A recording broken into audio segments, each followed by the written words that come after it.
hostile. That sounds like a threat as it relates to all First Amendment protections, in addition to the fact that it's literally contravening our constitutional duty that we swore an oath to, because we don't swear to an orange king. Instead, we have sworn an oath to the Constitution, and we were elected to represent the people that elected us. Thank you so much, and I'll yield.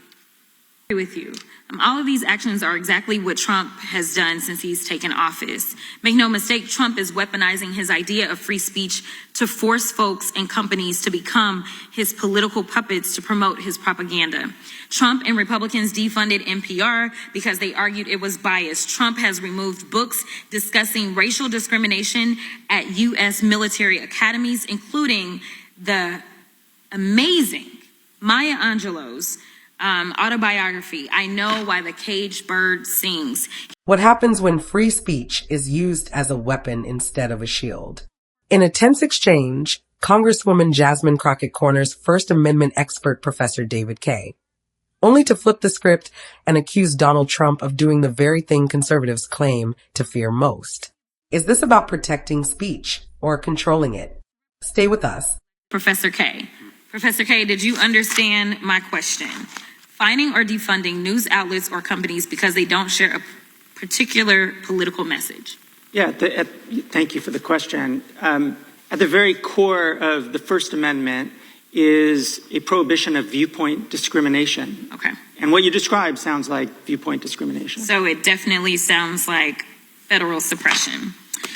If you require news outlets and companies to have content moderators to ensure their coverage promotes a political ideology or leaning, would that be federal suppression? Well, that does sound like an interference with a company's content moderation decision. Banning materials because of their content. Materials? Yes, so like books. Oh, of course. Well, and we've seen this in the range of book bans at libraries across the country. Absolutely. What about threatening private companies with lawsuits or fines unless they do the government's bidding? It sounds like pressure that would be undue, yes. Okay, so I agree with you. All of these actions are exactly what Trump has done since he's taken office. Make no mistake, Trump is weaponizing his idea of free speech to force folks and companies to become his political puppets to promote his propaganda. Trump and Republicans defunded NPR because they argued it was biased. Trump has removed books discussing racial discrimination at U.S. military academies, including the amazing Maya Angelou's autobiography, I Know Why the Caged Bird Sings. He's tried to strip funding to schools across the country if they don't remove materials that include discussions of racial discrimination or that promote diversity.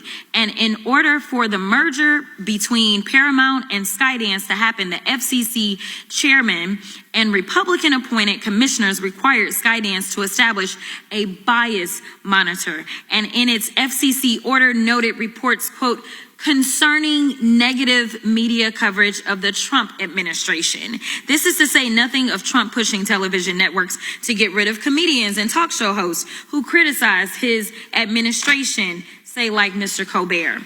Let's call this what it is. It's Trump weaponizing the idea of free speech to force people, institutions, and companies to be his mouthpieces. This ain't free speech, it's propaganda. Meanwhile, my Republican colleagues are out here having a meltdown over the European bill, one that, by the way, includes provisions to fight child trafficking. You know, it's frustrating because we talk about being fiscally responsible and we talk about free speech.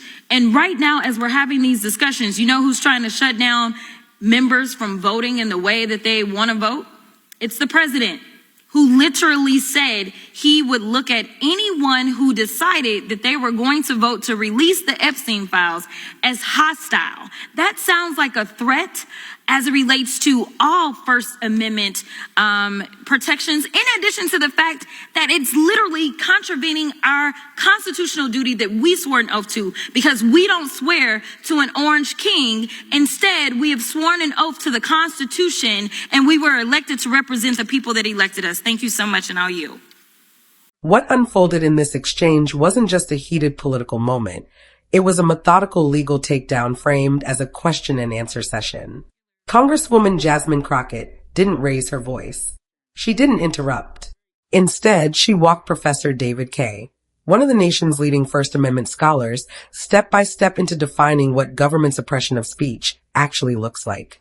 And once those definitions were on the record, she held them up against Donald Trump's documented actions.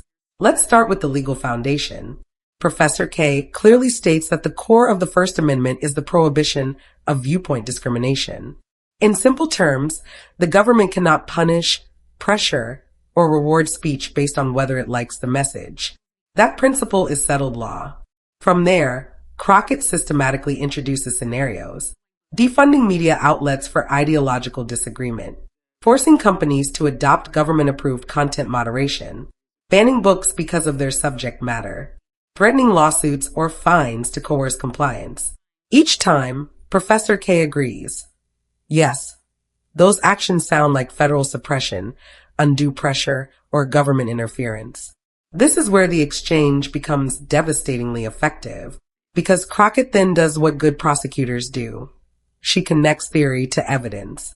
She cites Trump and Republican efforts to defund NPR explicitly over claims of ideological bias. That's not neutral budget cutting.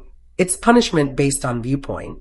She points to the removal of books addressing racial discrimination, including Maya Angelou's I Know Why the Caged Bird Sings from U.S. military academies. That's not about age appropriateness or logistics. That's content-based censorship. She highlights attempts to strip funding from schools unless they eliminate materials discussing diversity or systemic racism. Again, viewpoint discrimination. Then comes one of the most underreported but legally significant moments, the Paramount-Skydance merger. According to the FCC order, Republican-appointed commissioners required the creation of a so-called bias monitor, explicitly referencing negative coverage of the Trump administration.